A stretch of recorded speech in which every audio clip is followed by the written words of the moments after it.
Iebc imekuwa feeding program, right? Okay, sawa. Juu tuko na watu washenzi bunge, watapitisha. Wale wataandikwa kazi na Iebc, make sure kuna buffet. Sawa? Kuna hadi kabangi kakuwasha, tafadhali. La tatu, kuna divai ya kuteremsha. Na not cheap things. Sio cases, juu takata. Tunaanzia vitu vya maana. Okay? Pombe 5,000, 7,000.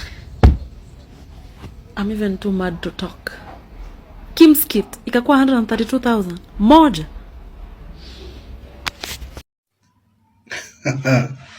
Good people, I have said it before and I will reiterate the same again.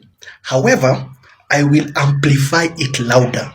So those at the back or those who choose to bury their heads in the sand like the proverbial ostrich can hear me crystal clear. We cannot go to the 2027 general elections with the current IEBC in terms of its structures and its personnel. A system is just as good as the people tasked with operating the same. And we all know in our country, our beloved country, we are inherently corrupt. We have a malnourishment of fidelity. Yes, we lack fidelity to the law and to the constitution. We put selfish interests before personal interests. Our own selfish interests take precedence and supersede national interest, especially by public officials, whether elected or appointed, but are paid by taxes from wananchi. Iebc cannot deliver a fair, credible, transparent, and a verifiable election.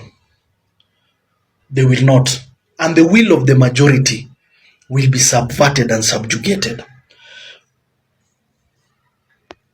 Look at this budget. This budget is astronomical. It is colossal and it is exorbitant. And there's no way you can convince me that we require such an amount for us to have a smooth and seamless election. No way. No way. No way. How is it the process of choosing a leader costs more than the actual leading? How? How do you justify such an amount? And even if you put Iebc to task after the election to account for every dollar by dollar, penny by penny, cent by cent, shilling by shilling, and if they use this money prudently, they cannot and they will not. Good people, the devil is in the detail. The devil is in the detail. And this is how the Iebc is compromised. They have already been bought. Yes. They have already been bought. Give us your figure.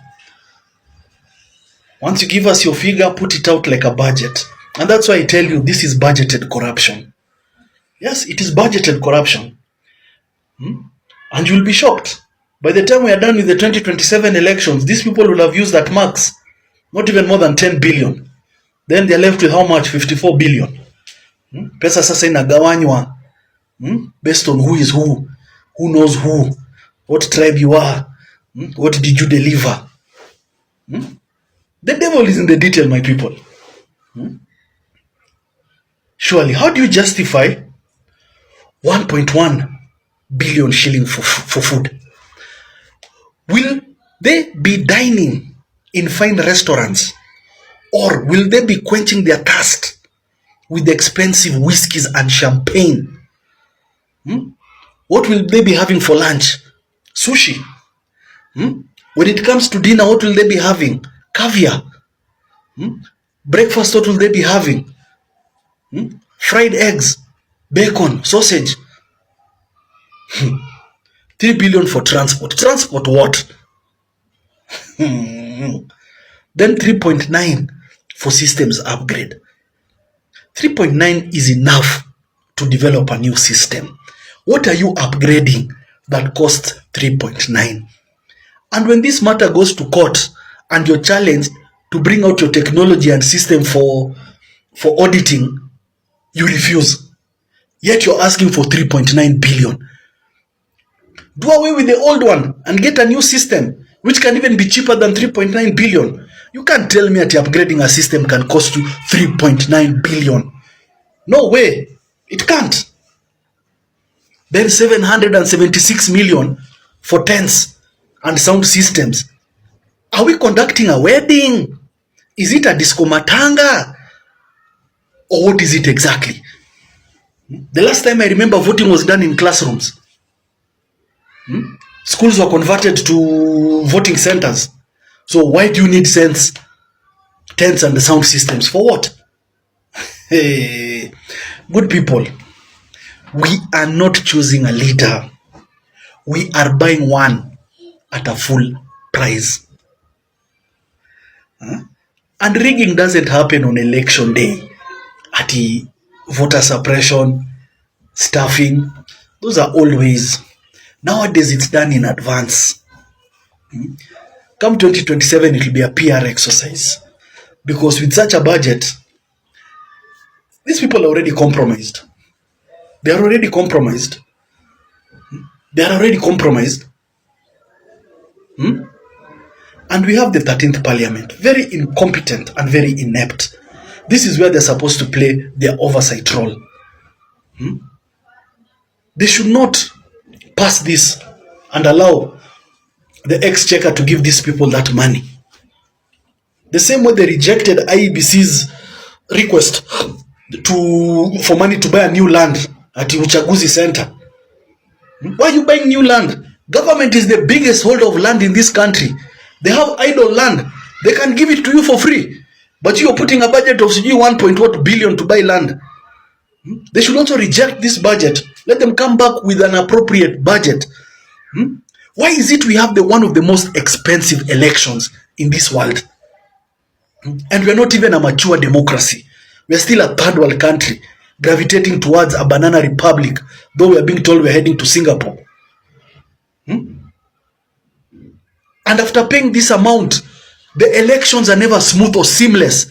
There's usually violence, delays in releasing results. There's just a lot of brouhaha. How? And we're paying a lot of that money. Look at democracies like India, one of the largest democracies in the world, with a population of I don't know how many billion. When they do the elections, results are out by 48 hours. They already know who's their prime minister and which party has the numbers. But look at us over here. The presidential election is the most contested and potent one. It takes a whole week for us to know who's going to be president. When you ask for such money, service delivery should match that amount. 64 billion, and then all we'll see are just fighting in bombers. People moving around haphazardly, running around like headless chicken, firefighting and chasing the wind. If you ask for such money, let it be in tandem. Let it mirror your service delivery. Should be top notch, a cut above the rest. But you can't ask for 64 billion and then you hold elections as if you're in Haiti or in Somalia. Parliament should reject this money.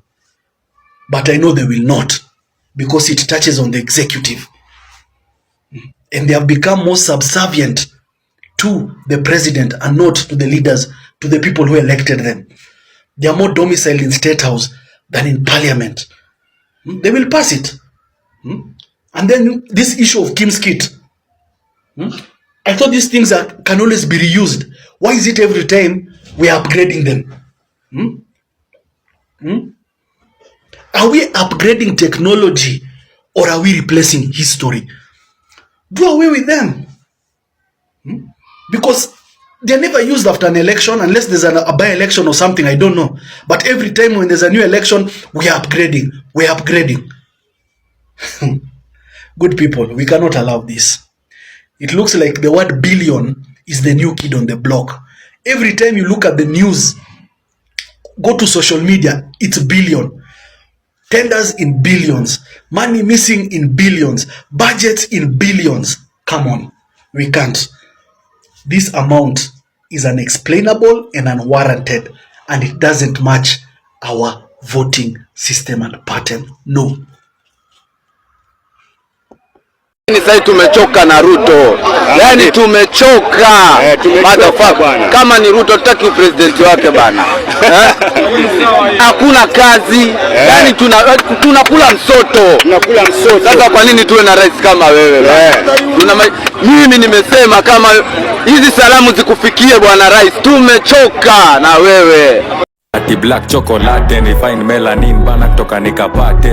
Kanapenda kenye mi wanapenda, so kanapenda toto chupa na haga nono. Madam na kudai, umedunga mini na unapenda mangwai. Una dance fit, unawacha nikismile. Ama niko high, jua life ibe nice. Kono moja mbele, ngine yende rembe. Pile up, yoni